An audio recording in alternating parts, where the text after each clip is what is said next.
Okay, good morning friends, good morning class. So, do any of my friends remember the class discussion that we had about our classroom expectations? Okay, good. So, I have come up with a list of our 5 classroom expectations that we will have throughout the year.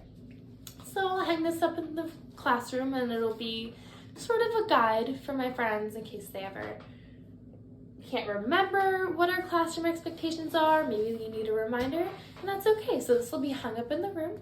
So if you have any questions or thoughts about our expectations, you will see it up on the wall.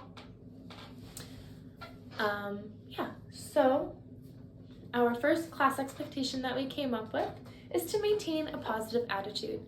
So what this means is to just keep a positive attitude, try your best, put your best foot forward. By maintaining a positive attitude, you'll be able to get through the day, you'll be able to participate in class discussions, in group instruction, in small group, or even in your independent work. It'll just make it so that you can have a good and nice and comfortable environment for yourself and for your friends in your classroom. Our second classroom expectation is to treat everyone with kindness. So this just means to be kind, choose kind words, choose kind actions.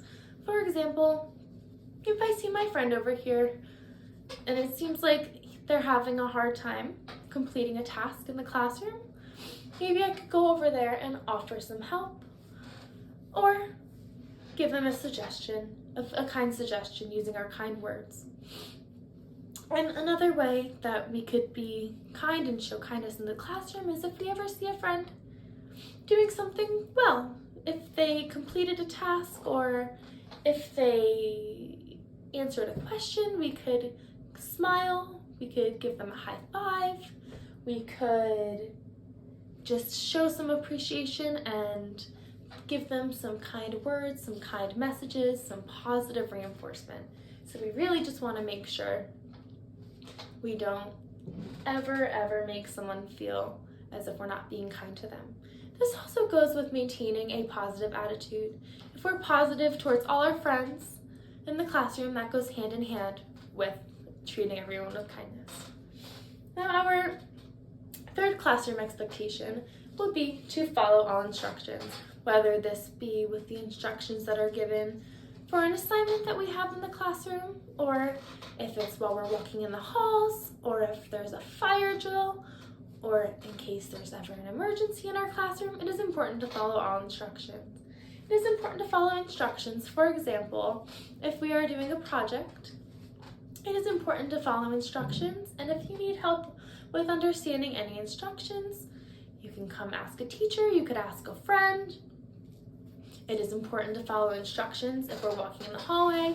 So if I'm walking through the hallway and I see my friends touching the walls or pulling things or pushing somebody, I might remind them to follow instructions because it is not safe to put our hands on the walls, to push our friends, or you could even remind your friend in the hallway that we need to keep our voices quiet and our hands at our sides. And this is just to keep our friends safe. And we need to make sure that we follow all instructions that are given when we're having any sort of drill, just, again, to keep all of our friends safe. Our fourth expectation is to respect everything in the classroom. So this means to respect everything that Ms. Edwards has put out in the classroom, including our materials, any decorations. It is also important to respect our other friends' things. If we see another friend's things on the desk, is it kind or respectful to pick it up and play with it? So we want to be respectful of their things. Is it kind to draw on anything that's in our classroom?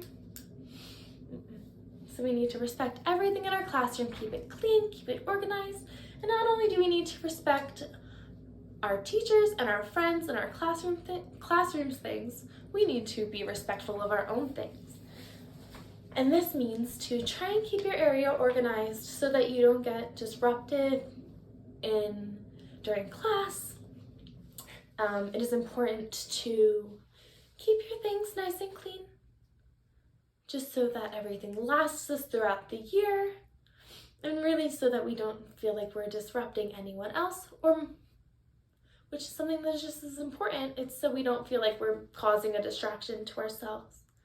So if I have my desk and I have papers and pencils all over my desk, I might feel a little bit distracted.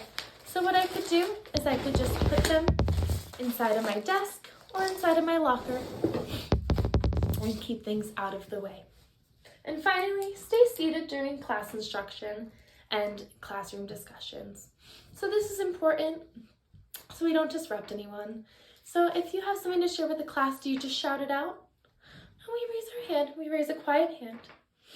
For example, if I am sharing a story with the class, is it appropriate for my friends to shout if they see something on the page that they like? Oh, Miss Edwards, I really like this. No, we're going to raise our hand, and then when Miss Edwards is ready, she will call on you, and she will make sure that she will ask you what you would like to share with the class, and there will be points throughout lessons, stories, discussions that I will stop and I will ask my friends if they have anything they would like to add, ask anything they noticed, maybe anything that they learned. I will make sure to do that. So that is something that I could do to help you. Okay, so now we're gonna go over our classroom expectations and see if anybody has any questions. So, what do we mean when we maintain a positive attitude? Do we stomp our feet and get really upset when something's not going our way? Do we ask somebody for help? Maybe we need some support and we try our hardest? Yes. When we treat everyone with kindness, do we use unkind words and unkind actions in our classroom? That's right. We try to use kind words, kind actions, lend a hand to a friend that needs help, congratulate someone, show our appreciation for somebody in our classroom. Number 3, to follow all instructions. So if I am telling the class to quietly walk through the halls with our hands by our sides, do we listen to those instructions? That's right. And do we remember why? Yeah, that's to keep us all safe. That is correct. Next, respect everything in the classroom. Now, does anybody remember what this means? Yes, it means to keep things organized, keep everything clean, and so that we don't have to disrupt our class. That's right. And stay seated during class instruction and discussions. Now, does this mean that we are not allowed to go sit in the reading corner or go sit on a rug with a pillow while we're reading or doing our classwork? You can absolutely, but during class instruction and discussions, we need to stay in our seats. Does this mean we can get up and walk around the room and go sit and read a book? No. This means that we can stay in our seats and listen with our listening ears and our quiet voices until it's time to do so. Okay, so thank you, my friends. So I will have this hung up in the classroom. If you ever have any questions about your class expectations, and if there's ever anything that I can do to help you follow these rules, please always let me know. Ask a classmate, ask a friend, and we will do our best to maintain this throughout the school year.